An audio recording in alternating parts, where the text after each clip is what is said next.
সম্মানিত মুসলিম ভাইয়েরা, এ পর্যায়ে আমি আপনাদের সামনে কুরবানির কয়েকটা গুরুত্বপূর্ণ মাসআলা আলোচনা করছি।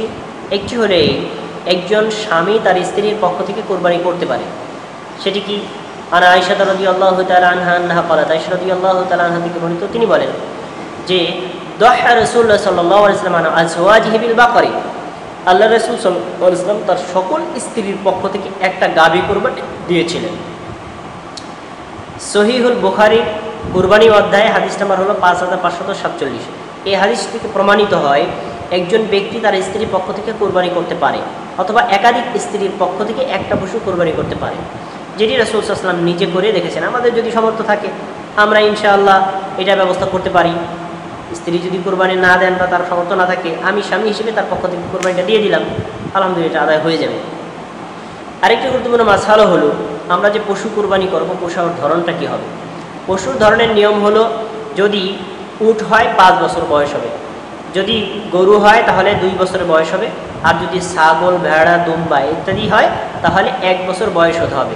ছাগল, ভেড়া, দুম্বা এই 3টা প্রাণীর ক্ষেত্রে যদি এমন হয় যে এই 2 বছর 1 বছরের বয়স্ক কোনো ছাগল, ভেড়া, দুম্বাও নেই আর এবং অন্য কোনো ব্যবস্থাও নেই, বরং তার পালে এমন একটা পশু রয়েছে, এমন একটা ছাগল বা ভেড়া, দুম্বা রয়েছে যার বয়স 6 মাস, কিন্তু দেখতে অনেকটা মোটাসোটা বড় হয়ে গেছে, যদি হয় তাহলে রাসূল সাল্লাল্লাহু আলাইহি ওয়াসাল্লাম অনুমতি দিয়েছেন যে এই ব্যক্তির পক্ষ থেকে ওই পশুটা কোরবানি করা যাবে, যদি কোনো ব্যক্তি অন্য কোনো দিক থেকে অক্ষম হয়ে পড়ে। তার পক্ষে দলিল হলো আন জাবির রাদিয়াল্লাহু তাআলা আনহু قال قال রাসূলুল্লাহ সাল্লাল্লাহু আলাইহি ওয়াসাল্লাম লা তাযবাহু ইল্লা মুসিন্না, তোমরা কোনো পশুটাকে প্রাপ্তবয়স্ক না হলে জবে করবে না। উট 5 বছরে প্রাপ্তবয়স্ক হয়, আর গরু 2 বছরে প্রাপ্তবয়স্ক হয়, ছাগল 1 বছরে প্রাপ্তবয়স্ক হয়। এই কম বয়সী পশু তোমরা কোরবানি করবে না।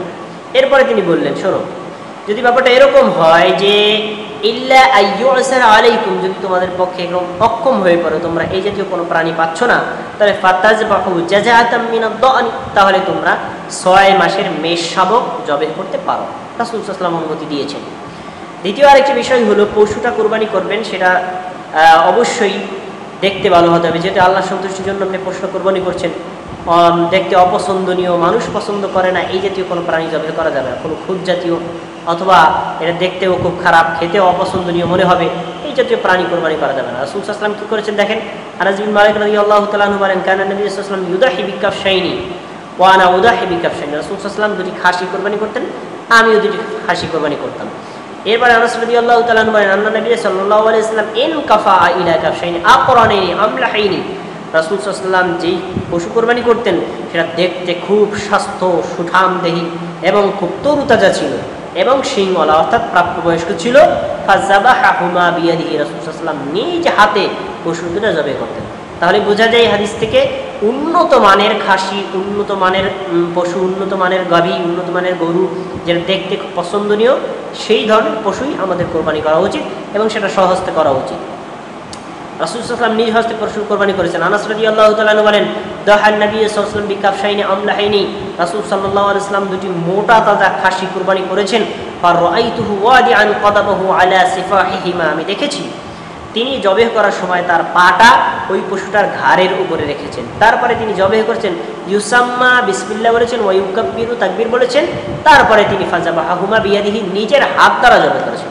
তাহলে যে ব্যক্তি কোরবানি করবে সেই ব্যক্তি তার নিজের পক্ষ থেকে নিজে কোরবানি করাটাই হলো উত্তম, সে ব্যক্তি আলেম হোক অথবা না হোক। বিশেষ করে কোরবানির সময় বিসমিল্লাহ আল্লাহু আকবার তো সকল মুসলমানই বলতে পারে, বিসমিল্লাহ আল্লাহু আকবার বলে জবে করলেই তো হালাল হয়ে গেল, সুতরাং অন্যের মাধ্যমে জবে করার কোনো প্রয়োজন নেই। এই জন্য আমরা সকলে এই নিয়মে কোরবানিগুলো করার চেষ্টা করব। আল্লাহ সুবহানাহু ওয়া তাআলা এই কথাগুলো বোঝার উপর আমল করার তৌফিক দান করুন, আমিন। আসসালামু আলাইকুম ওয়া রাহমাতুল্লাহি ওয়া বারাকাতুহু।